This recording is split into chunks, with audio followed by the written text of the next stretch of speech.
बिस्मिल्लाहिर्रहमानिर्रहीम। अस्सलामुअलैकुम फ्रेंड्स, क्या हाल है? उम्मीद है सब खैरियत से होंगे। Welcome to my channel cooking में निवान। चलते हैं आज की रेसिपी की तरफ। आज मैं आपसे शेयर कर रही हूँ इमली और आलू बुखारे के शरबत की रेसिपी। इसके लिए मैंने 1 पाव इमली ली है। इसको मैं अच्छे से खोल लूँगी और इसमें पानी शामिल करूँगी ताकि पल्प निकालने में आसानी हो। तमाम इमली को मैं इसी तरह खोलते हुए इसके अंदर पानी शामिल कर दूंगी। अच्छे से मिक्स करूंगी। 1 पाव मैंने आलू बुखारा लिया है। इसको भी धोकर अच्छे से मैं वॉश कर लूँगी। इसको भी बोल में शामिल करूँगी। इसमें भी पानी शामिल कर दूँगी ताकि आलू बुखारा भी अच्छे से नरम हो जाए। 2 से 4 घंटे के लिए इनको मैं भिगो कर रख दूँगी। 2 से 4 घंटे हो चुके हैं। अब चेक करते हैं। आलू बुखारा काफ़ी हद तक नरम हो चुका है। अब मैं इसकी गुठली निकाल लूँगी और पल्प अलग कर लूँगी। तमाम पल्प मैंने अलग कर लिया है, गुठलियों को रिमूव कर दिया है। अब मैं एक बोल में छन्नी की मदद से इसको छान लूँगी। थोड़ा थोड़ा शामिल करते हुए पल्प को मैं छान लूँगी। चम्मच की मदद से इसको हिलाते हुए तमाम पल्प इसमें से निकाल लेंगे।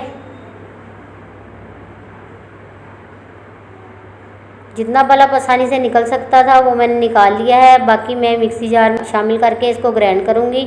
इसको ज़ाया मत करें। इसी तरह की इमली की भी मैंने तमाम गुठलियों को रिमूव कर दिया है। इसके भी पल्प को अच्छे से छान लूँगी।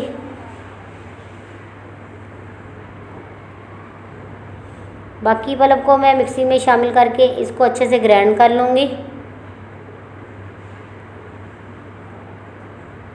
पल्प को मैंने अच्छे से ग्राइंड कर लिया है।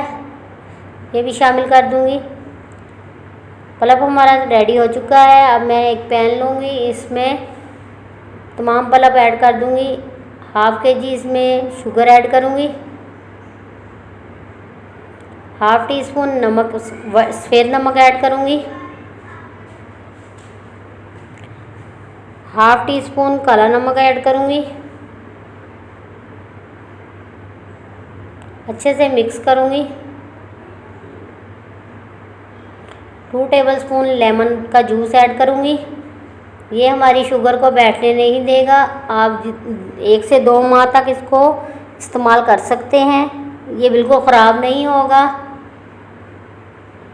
आप इसको फ्रिज के बगैर भी बाहर 2 माह तक रखकर आसानी से इस्तेमाल कर सकते हैं। अब मैं इसको अच्छे से पकाऊंगी। पल्प हमारा पकना शुरू हो चुका है। अब मैं मज़ीद इसको 5 से 6 मिनट तक पकाऊंगी ताकि पल्प हमारा गाढ़ा हो जाए। शरबत हमारा अच्छे से रेडी हो चुका है। अब मैं इसको जग में सर्व करके दिखाती हूँ। पल्प हमारा रेडी है। अब मैंने एक जग लिया है, इसमें बर्फ़ ऐड की है, इसमें पल्प ऐड करूँगी। अब मैं इसमें ठंडा पानी ऐड करूँगी। इमली और आलू बुखारे का शरबत हमारा रेडी हो चुका है। आपको हमारी आज की वीडियो कैसी लगी? वीडियो पसंद आई है तो कमेंट में ज़रूर बताइएगा। हमारे चैनल को सब्सक्राइब करें, लाइक करें, शेयर करें दोस्तों के साथ, रिश्तेदारों के साथ। अपना ख्याल रखें, अपने प्यारों का ख्याल रखें, दुआओं में याद रखें। मिलते हैं नेक्स्ट वीडियो में। अल्लाह हाफिज़।